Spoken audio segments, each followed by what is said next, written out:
my head I said something like, todos somos inmigrantes, you know, everybody here is an immigrant.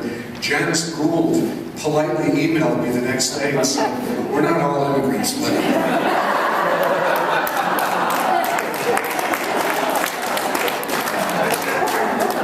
Point taken.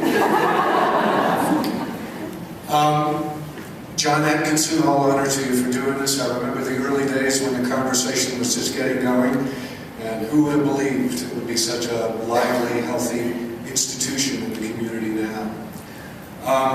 I'm thinking about how to honor my friend Janice Gould, just very briefly here. I want to read a poem of hers to show you some of the things I love about her writing. But one of the things I think about when I think about Janice is the twinkle in her eye and the astonishing strength of her character and the almost shocking quiet of her manner. Because you and I live in a world of noisy distraction, and we're not used to quiet. We're not used to people who are willing to sit back and let moments happen without somehow or another having to force something onto the moment. I've had Janice in my classroom at Colorado College and watched her teach, and it's a beautiful, beautiful thing to see. I've been seeing a lot of the poetry world lately, and one of the things I see in the poetry world, in some cases, is too much noise. Too many people who think that if you can't write well enough, well, maybe if you just shout loud enough, people will think your poem is significant.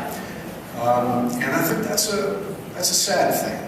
And it's a detraction from this beautiful art that connects us to the body and to the world.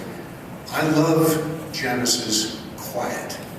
I love the gentle way she moves in the world. I love the wisdom and artfulness of her voice.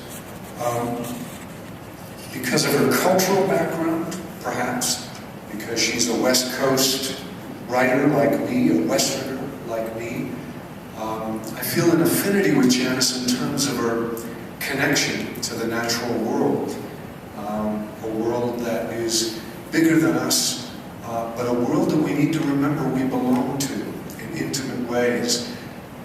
How much time are we spending in aluminum fuselages? How much time are we spending looking like this when we could be looking like this at the world around us?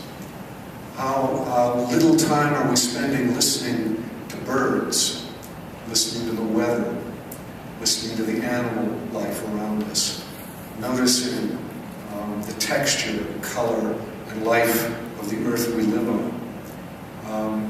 Janice comes from a cultural background that was not so divorced from these influences as a lot of us may feel these days. She has a beautiful way of reminding us of our connectedness to the world as well as to society and to each other.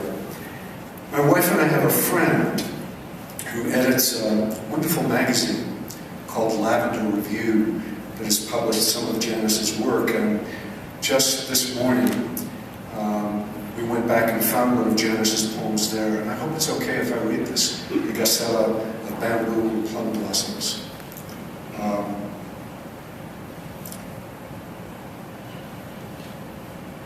We were living in a woodcut by Hiroshima of weathered houses with blue tile roofs, where behind a bamboo gate we found azaleas, tea roses, and jasmine, delicate and spicy amid stone Buddhas, placid with their inward gazing. On the bay, a few small boats tilted among whitecaps, sails open in the fulsome wind. Across the water, the volcano gleamed, mantled with spruce and incense cedar. There is more than one path to the top of the mountain, he remarked, solemn, wistful, while a flock of blackbirds alighted in the scraggly pines. The ocean lapped against the long stretch of pebbled beaches, mile after mile, and we knew the piping waves were rolling diving on their great migrations, waving fins at gawking tourists who huddled on cliffs among parsnips and thistles. While here, on the steep, winding streets of our city, plum trees blossomed, pink and passionate, with crooked boughs that smell like imported baskets, like dyed cloth and paper, like damp gardens. Far to the west, mist thickened, clouds churned up, rain came whistling over the water and poured down upon us, pushed us into the next panel. Stumbling, sullen, bent, bedraggled, I caught at my blowing coat and looked to find you. Alas, you had fallen in with the rabble. Over the arched bridge you disappeared, jostled but happy at the foot of the mountain, dancing in a procession of drums and gongs. It's beautiful writing, and that's what I find in all of Janice's poems. They're just exquisitely made things. She has a beautiful ear and a passionate sense of our life amongst each other and our life in the world. And Janice, I've only got a few months left in my gig, but I hope you and I talk a lot about this business of laureateship and learn from each other. I expect to be learning from you for years to come. Congratulations, my dear friend.